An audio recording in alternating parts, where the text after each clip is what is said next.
আসসালামু আলাইকুম। রাসূলুল্লাহ সাল্লাল্লাহু আলাইহি ওয়াসাল্লামের জীবনী গ্রন্থ আল রাহিকুল মাকতুমে বর্ণিত তৎকালীন আরবের সামাজিক অবস্থা আমরা পাঠ শুরু করব। বিসমিল্লাহির রহমানির রহিম। প্রাচীন আরবের সামাজিক চিত্র। জাজিরাতুল আরবের রাজনৈতিক ও ধর্মীয় অবস্থা বর্ণনা করার পর এবার সেখানকার সামাজিক, অর্থনৈতিক ও চারিত্রিক অবস্থার সংক্ষিপ্ত রূপরেখা তুলে ধরা হচ্ছে।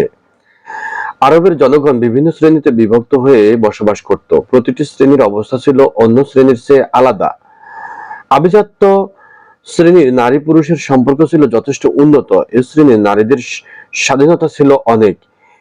এদের কথায় মূল্য দেওয়া হতো, তাদের এত সম্মান করা হতো এবং নিরাপত্তা দেওয়া হতো যে এরা পথে বেরোলে এদের রক্ষার জন্য তলোয়ার বেরিয়ে পড়তো এবং রক্তপাত হতো। কেউ যখন নিজের দানশীলতা এবং বীরত্ব প্রসঙ্গে নিজের প্রশংসা করত তখন সাধারণত নারীদের সম্বোধন করত। নারী ইচ্ছে করলে তাদের মধ্যে যুদ্ধ এবং রক্তপাতের আগুন জ্বালিয়ে দিত। এসব কিছু সত্ত্বেও পুরুষদের মনে করা হতো পরিবারের প্রধান এবং তাদের কথা গুরুত্বের সঙ্গে মান্য করা হতো। এই শ্রেণীর মধ্যে নারী পুরুষের মধ্যকার সম্পর্ক বিয়ের মাধ্যমে নির্ণীত হতো এবং নারীদের অভিভাবকদের মাধ্যমে এই বিয়ে সম্পন্ন করা হতো। অভিভাবক ছাড়া নিজের বিয়ে করার মতো কোনো অধিকার নারীর ছিল না। অভিজাত শ্রেণীর অবস্থা এরকম হলেও অন্যদিকে অন্যান্য শ্রেণীর অবস্থা ছিল নিম্নরূপ। যেসব শ্রেণীর মধ্যে নারী পুরুষের যে সম্পর্ক ছিল সেটাকে পাপাচার, নির্লজ্জতা, বেহায়াপনা ও অশ্লীলতা এবং ব্যভিচার ছাড়া কিছুই বলা যায় না। হযরত আয়েশা রাদিয়াল্লাহু তাআলা আনহা হতে বর্ণিত, আইয়ামে জাহিলিয়াতে বিয়ে ছিল চার প্রকার। প্রথমটা ছিল বর্তমান কালের অনুরূপ, যেমন একজন মানুষ একজনকে অধীনস্থ মেয়ের বিয়ের জন্য পয়গাম পাঠাতো। সে পয়গাম মঞ্জুর হওয়ার পর মোহরানা আদায়ের মাধ্যমে বিয়ে সম্পন্ন হতো। দ্বিতীয়টি ছিল এমন, বিবাহিত নারী রক্তস্রাব থেকে পাক সাফ হওয়ার পর তার স্বামী তাকে বলতো অমুক লোকের কাছে পয়গাম পাঠিয়ে তার নিকট থেকে তার লজ্জাস্থান অধিকার করো, তত তার সঙ্গে ব্যভিচার করে। এ সময় স্বামী নিজ স্ত্রীর নিকট থেকে দূরে থাকতো, স্ত্রীর কাছে যেত না। যে লোকটাকে দিয়ে ব্যভিচার করানো হচ্ছিল তার দ্বারা নিজ স্ত্রীর গর্ভের সন্তান আসার প্রমাণ না পাওয়া পর্যন্ত স্বামী স্ত্রীর কাছে যেত না। গর্ভের লক্ষণ প্রকাশ পাওয়ার পর স্বামী ইচ্ছে করলে স্ত্রীর কাছে যেত। এমন করার কারণ ছিল যাতে সন্তান অভিজাত এবং পরিপূর্ণ হতে পারে। এ ধরনের বিয়েকে বলা হতো ইস্তেরজা বিয়ে। ইস্তেরজা বিয়ে। তৃতীয়ত, 10 জন মানুষের চেয়ে কম সংখ্যক মানুষ কোনো একক জায়গায় একজন নারীর সঙ্গে ব্যভিচার করত। সেই নারী গর্ভবতী হওয়ার পর সেই নারী যেসব পুরুষের কাছে ডেকে আনতো, এ সময় কারো অনুপস্থিতি থাকার উপায় ছিল না। সবাই উপস্থিত হলে সেই নারী বলতো, তোমরা যা করছো সে তো তোমরা জানো। এখন আমার গর্ভ থেকে এই সন্তান ভূমিষ্ঠ হয়েছে। হে অমুক, এই সন্তান তোমার। সেই নারী ইচ্ছে মতো যে কারো নাম দিতে পারত এবং যার নাম নেওয়া হতো নবজাতক শিশু তার সন্তান হিসেবে সবাই মেনে নিত। চতুর্থত, বহু লোক একত্রিত হয়ে একজন নারীর কাছে যেত। সেই নারী কোনো ইচ্ছুক পুরুষকেই বিমুখ করত না বা ফিরিয়ে দিত না। এরা ছিল পতিতা। এরা নিজেদের ঘরের সামনে একটা পতাকা স্থাপন করে রাখতো। এর ফলে ইচ্ছে মতো যে কেউ বিনা বাধায় তাদের সঙ্গে মিলিত হয়েছিল তারা সবাই হাজির হতো এবং একজন বিশেষজ্ঞকে ডাকা হতো। সেই বিশেষজ্ঞ তার অভিমত অনুযায়ী সন্তানটিকে কারো নামে ঘোষণা করত। পরবর্তী সময়ে সেই শিশু ঘোষিত ব্যক্তির সন্তান হিসেবে বড় হতো এবং কখনো সে ব্যক্তি সন্তানটিকে অস্বীকার করতে পারত না।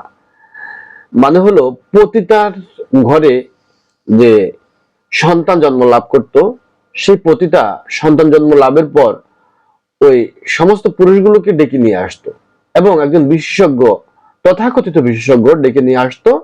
আসার পরে সেই বিশেষজ্ঞ নাক কান চোখ মুখ দেখে কিংবা তার ইচ্ছে মতো বলা হতো যে এটা তোমার সন্তান। ওই ব্যক্তি আর ওই সন্তানকে অস্বীকার করতে পারতো না, তার পরিচয়ই সেই সন্তানটি বড় হতো। এ হচ্ছে চতুর্থ রকমের বিয়ে আর কি। নবী করিম সাল্লাল্লাহু আলাইহি ওয়াসাল্লামের আবির্ভাবের পর আল্লাহ পাক জাহিলি সমাজের সমস্ত প্রকার বিয়ে এই সকল বিয়ে প্রথা বাতিল করে দেন এবং বর্তমানে প্রচলিত ইসলামী বিয়ে প্রথা প্রচলন করেন। আরবে নারী পুরুষদের সম্পর্কের অনেক সময় তলোয়ারের ধারের মতো নির্ণীত হতো। গোত্রীয় যুদ্ধে বিজয়ীরা পরাজিত গোত্রের নারীদের বন্দী করে নিয়ে নিজেদের হেরেমে অভ্যন্তরীণ করে রাখতো। এ ধরনের বন্দিনী নারীর গর্ভজাত সন্তানেরা সমাজে মাথা উঁচু করে দাঁড়াতে পারতো না। তারা সবসময় আত্মপরিচয় দিতে লজ্জা অনুভব করত। জাহিলি যুগে একাধিক স্ত্রী রাখা কোনো দোষণীয় ব্যাপার ছিল না। সদহর দুই বোনকেও অনেকে একই সময়ে স্ত্রী হিসেবে ঘরে রাখতো। পিতার তালাক দেয়া স্ত্রী অথবা পিতার মৃত্যুর পর সন্তান তার সৎ মায়ের বিয়ে বন্ধনে আবদ্ধ হতো। তালাকের অধিকার ছিল শুধু পুরুষের ইখতিয়ারে। তালাকের কোনো সংখ্যা নির্ণয় ছিল না। ব্যভিচার সমাজের সর্বস্তরে প্রচলিত ছিল। কোন শ্রেণীর নারী পুরুষই ব্যভিচার কদর্যতার পঙ্কিলতা থেকে মুক্ত ছিল না। অবশ্য কিছু সংখ্যক নারী পুরুষ এমন ছিল যারা নিজেদের শ্রেষ্ঠত্বের অহমিকার কারণে এই নোংরামি থেকে নিজেদের বিরত রাখত। এছাড়া স্বাধীন নারীদের অবস্থা তুলনামূলক দাসীদের চেয়ে ভালো ছিল। দাসীদের অবস্থা ছিল সবচেয়ে খারাপ। জাহিলি যুগে অধিকাংশ পুরুষ দাসীদের সঙ্গে মেলামেশায় দোষ এবং লজ্জা মনে করত না। সুনানে আবু দাউদে উল্লেখ রয়েছে যে একদা একজন লোক দাঁড়িয়ে বলল, হে আল্লাহ তাআলার রাসূল সাল্লাল্লাহু আলাইহি ওয়াসাল্লাম, অমুক আমার পুত্র সন্তান। জাহিলি যুগে আমি তার মায়ের সঙ্গে মিলিত হয়েছিলাম। নবী করিম সাল্লাল্লাহু আলাইহি ওয়াসাল্লাম বলেন, ইসলাম এ ধরনের দাবির কোনো সুযোগ নেই। এখন তো সন্তান নেই ব্যক্তির মালিকানাধীন, যার স্ত্রী বা স্বামী হিসেবে সেই নারী পরিচিতা। এই ব্যভিচারীর জন্য রয়েছে পাথর নিক্ষেপে মৃত্যুর শাস্তি। হযরত সাদ ইবনে আবি ওয়াক্কাস রাদিয়াল্লাহু তাআলা আনহু হতে বর্ণিত এবং আবদ ইবনে জামার মধ্যে জামার দাসীর পুত্র আব্দুর রহমান ইবনে জামার বিষয়ে যে ঝগড়া হয়েছিল সেটা তো সর্বজন বিদিত। জাহিলি যুগে পিতা পুত্রের সম্পর্কে ছিল বিভিন্ন রকমের। কিছু লোক এমন যারা বলতো, আমাদের সন্তান আমাদের কলিজার মতো, যারা মাটিতে চলাফেরা করে। অন্যদিকে কিছু লোক এমন ছিল যারা অপমান এবং দারিদ্র্যের ভয়ে সন্তানকে জীবিত মাটিতে প্রথিত করত। শিশু সন্তানদের প্রথিত করত। পবিত্র কোরআনে এ সম্পর্কে উল্লেখ রয়েছে। এই অবস্থা ব্যাপকভাবে প্রচলিত ছিল কিনা তা বলা মুশকিল, কেননা আরবের লোকেরা শত্রুদের মোকাবেলা এবং আত্মরক্ষার জন্য অন্যান্য জাতির চেয়ে বেশি সংখ্যক জনশক্তির প্রয়োজনীয়তা অনুভব করত। এই ব্যাপারে তারা সচেতন ছিল এবং নিজেরা এ বিষয়ে সতর্ক থাকতো। সহোদর ভাইদের মধ্যকার সম্পর্কে চাচাতো ভাইয়ের সঙ্গে এবং গোত্রের অন্যান্য লোকদের সঙ্গে পারস্পরিক সম্পর্ক যথেষ্ট মজবুত ছিল, কেননা আরবের লোকেরা গোত্রীয় শ্রেষ্ঠত্ব এবং গোত্রীয় অহমিকার জোরেই বাঁচত এবং মরত। গোত্রের মধ্যে পারস্পরিক সহযোগিতা এবং সহমর্মিতা পূর্ণ মাত্রায় বিদ্যমান ছিল। গোত্রীয় সম্পর্কের ব্যবস্থার মাধ্যমে সামাজিক ব্যবস্থার ভিত্তি স্থাপিত ছিল।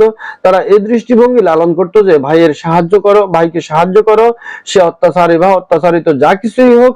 পরবর্তীকালে ইসলাম অত্যাচারীকে তার অত্যাচার থেকে বিরত রাখার মাধ্যমে সুবিচার প্রতিষ্ঠা করেছিল। প্রভুত্ব ও সর্দারির চেষ্টায় কোন গোত্রের একজন লোকের সমর্থনে গোত্রের অন্য সব লোক যুদ্ধের জন্য বেরিয়ে পড়তো। উদাহরণস্বরূপ আওয়াজ, খাজরাজ, আবস, জুবওয়ান, বকর, তাগলাব প্রভৃতি গোত্রের ঘটনা উল্লেখ করা যায়। বিভিন্ন গোত্রের মধ্যে সম্পর্ক এত অবনতি হয়েছিল যে গোত্রসমূহের সমস্ত শক্তি পরস্পরের বিরুদ্ধে যুদ্ধে লিপ্ত হতো। দ্বীনি শিক্ষার কিছুটা প্রভাব এবং সামাজিক রুসম রেওয়াজের কারণে অনেক সময় যুদ্ধের বিভীষিকা এবং ভয়াবহতা কম হতো। সমাজে প্রচলিত কিছু নিয়ম কানুনের অধীনে বিভিন্ন গোত্র মৈত্রী বন্ধনেও আবদ্ধ হতো। এছাড়া নিষিদ্ধ মাসসমূহের পৌত্তলিকদের জীবনের শান্তি স্থাপনে এবং তাদের জীবিকা অর্জনে বিশেষ সহায়ক প্রমাণিত হতো। মোট কথা, সামরিক অবস্থা ছিল চরম অবনতিশীল, মূর্খতা ছিল সর্বব্যাপী, নোংরামি পাপাচার ছিল চরমে। মানুষ পশুর মতো জীবন যাপন করত। নারীদের বেচাকেনার নিয়ম প্রচলিত ছিল। নারীদের সঙ্গে অনেক সময় এমন আচরণ করা হতো যেন তারা মাটি অথবা পাথর।